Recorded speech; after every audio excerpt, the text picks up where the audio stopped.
Florida.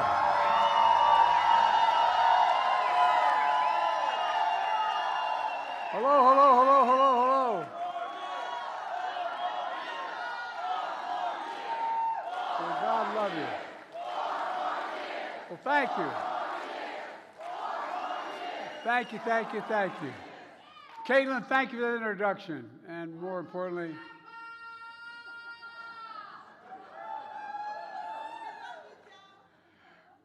thank you for that introduction and for your courage, if you're back there, your courage and to share your story. That's not an easy thing to do. You know, Caitlin represents millions of women who are enduring unbearable pain and cruelty because of Donald Trump. Sadly, it's pain and cruelty that millions of women in Florida now face. You know, but as I said, as she just said, it's not inevitable. It's not inevitable. We can stop it. When you vote, we can stop it. And thanks to Representative Kathy Castor. Kath, there she is. Stand up, Kathy. Kathy's doing an incredible job in Congress, and is a great, great friend. Thanks for riding over with me from the airport. You know, the worst sentence in English language these days is, the president's at the airport. Means you got to show up, you know. But anyway, thank you. And I want to thank Debbie, our next U.S. Senator. Deb, stand up.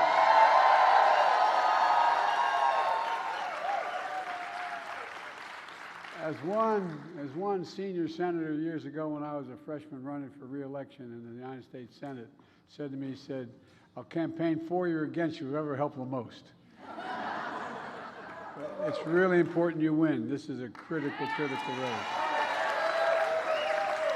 Debbie's running against Rick Scott, who wants to sunset Social Security. I think the voters are going to sunset Rick Scott. It's important, man. And thanks to all of you here today. It's good to be at a community college. Matter of fact, my wife's been campaigning all over the country with me between classes. My wife still is a full-time professor at Northern Virginia Community College. If you lost your phone, get that man his phone. He's going to be in trouble, or that woman a phone. She's teaching this very day, Jill is. Community college, as she often says, is one of the best-kept secrets in America. You know, I really mean it. You know, if I have my way in the next 4 years, I'm going to make community college free. And it'll grow the economy. It won't cost the taxpayers. Look, next week, one of the nation's most extreme anti-abortion laws will take effect here in Florida. It's criminalizing reproductive health care before women even know whether they're pregnant. I mean, this is bizarre. You can put a doctor in prison if he takes care of a patient, as you just heard some version of from Louisiana. You know, this extreme Florida law is going to impact 4 million women in the state of Florida. Florida is one of the 21 states in America where you can't get access you need for care. This adds up to 1 in 3 women throughout the United States of America have this limitation. For 50 years, the court ruled that there was a fundamental constitutional right to privacy. But 2 years ago, that was taken away. Let's be real clear. There's one person responsible for this nightmare, and he's acknowledged and he brags about it, Donald Trump. In fact, Trump's bragged about it overturning Roe v. Wade, which meant there's no federal right. No decision can be made. All those decisions made at the state level. A lot of people don't even know that or don't focus on it. So every state can make a decision. Well, you know, now Trump says the law is, quote, working the way it's supposed to. Trump goes on to say individual state laws are working, his words, brilliantly. Brilliantly. It's a 6-week ban in Florida. It's really brilliant, isn't it? Even before women know they're pregnant. Is that brilliant? Look, just take a look at Arizona. It goes all the way back to 1864, before Arizona was even a state, before women had the right to vote, concluding that that's the law of the land in Arizona. And today, MAGA Republicans refuse to repeal that ban in Arizona. Trump is literally taking us back 160 years. He says it's up to the states, and this is all about states' rights. But he's wrong. The Supreme Court was wrong. It should be a constitutional right in the federal Constitution, a federal right. And it shouldn't matter where in America you live. This isn't about states' rights, it's about women's rights. Well, I mean this. Look, folks, look. Now he's worried the voters will hold him accountable for saying he's responsible for getting Roe v. Wade overturned. Donald Trump is worried voters are going to hold him accountable for the cruelty and chaos he created. Folks, the bad news for Trump is we are going to hold him accountable. We are. He should be held accountable. He should be accountable for states enacting extreme laws that put IVF treatments at risk for women desperately trying to have families. Voters are going to hold Trump accountable for women being turned away from emergency rooms like my introducer was. Forced to travel hundreds of miles to get basic health care. Forced to go to court to plead for help to protect herself and her ability to have children in the future. Folks, voters are going to hold Trump accountable. When women are told by extreme politicians and judges to wait, get sicker and sicker, to the point where your life is determined and be in danger. Pregnant women in America are at risk, particularly black women in America. So that's the statistic. Data shows they're already too likely to die from complications at birth. I believe voters are going to hold Trump accountable when family members and doctors are threatened with prosecution for trying to help them.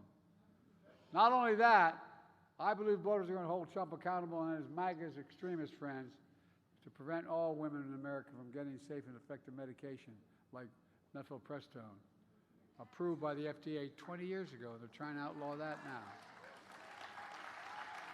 For 50 years, the court had recognized that women in America had a fundamental constitutional right, and then Trump took it away by the deal he made. Now in America today, in 2024, women have fewer rights than their mothers and their grandmothers had because of Donald Trump. Look, I don't think we're going to let them get away with it, do you? No! And folks, in a sense, I don't know why we're surprised by Trump. How many times does he have to prove we can't be trusted? Trump bragged how proud he was to get rid of Roe v. Wade over. He took credit for it. He said there has to be punishment for women exercising their reproductive freedom. His words, not mine. He described the Dobbs decision as a miracle. Maybe it's coming from that Bible he's trying to sell. Whoa. I almost wanted to buy one just to see what the hell's in it. Folks, it was no miracle. It was a political deal to get rid of Roe v. Wade. A deal. A political deal he made with the evangelical base of the Republican Party to look past his if they look past his moral and character flaws in exchange for his commitment to appoint justice to the Supreme Court who would overturn Roe. Don't think he's making a deal right now with MAGA extremists to ban nationwide abortion in every single state, because he's making it. In fact, the MAGA majority in the House of Representatives has introduced three separate bans to ban choice nationwide in every single state, based on each state. These bills have overwhelming support of Republicans in Congress. But know this, as long as I have the power of the presidency, it's never going to happen.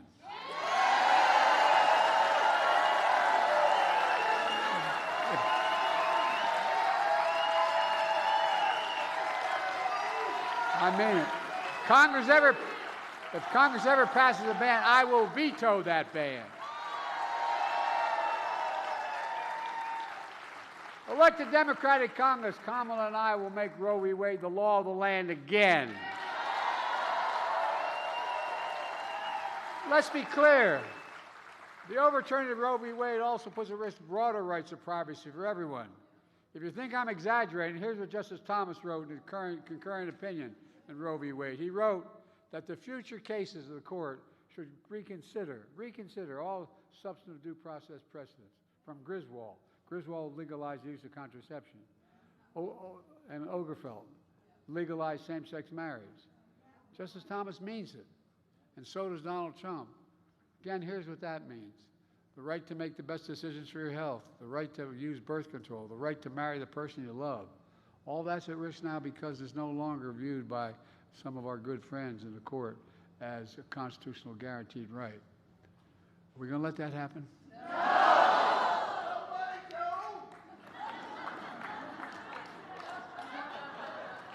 I like it, man. Will you come with me? Folks, the extreme laws passed since overturning Roe v. Wade have no place in the United States of America. But what does have a place in America is your voice. This decision overturning Roe v. Wade and saying states should make the decisions of the court practically dared women to be heard. Here's what they wrote in that decision. Women are not without electoral or political power. No kidding. No kidding. I mean, almost challenging you. I said at the time, I don't think the court or the MAGA Republicans have a clue about the power of women in America. I mean it. I mean it. But they're beginning to find out, since the Dobbs decision, which states said should make these decisions, the court said that the states should make the decision, states all over this country, from Ohio, Kansas, Michigan, Kentucky, Wisconsin, Virginia, women and men in every background voted to record numbers to protect, record numbers to protect reproductive freedom. This November, you can add Florida to that list. You can. Are you ready to do that? You got to show up and vote. Are you ready to protect freedom? It was Donald Trump who ripped away the rights of freedom of women in America. It'll be all of us who restore those rights for women in America. And when you do that, we'll teach Donald Trump and the extreme MAGA Republicans a valuable lesson. Don't mess with the women of America. I mean it. Folks, let's get this done. Go to joebiden.com, sign up, get involved. I know you all in this room are involved. Talk to your family and friends. Organize your community. Register voters, get them out to vote. Old-fashioned way. Pick them up on election day. Call. Do you need a ride to the polls? And let's remember who we are. We're the United States of America, and there's nothing beyond our capacity if we work together. May God bless you all. May God protect our troops. Thank you, thank you, thank you. Thank you. We're going to get this done.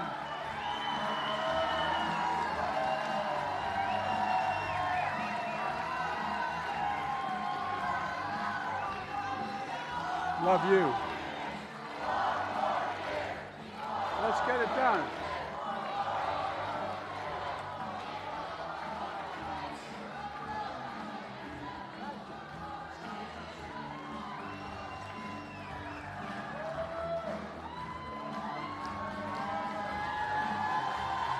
Thank you, thank you, thank you.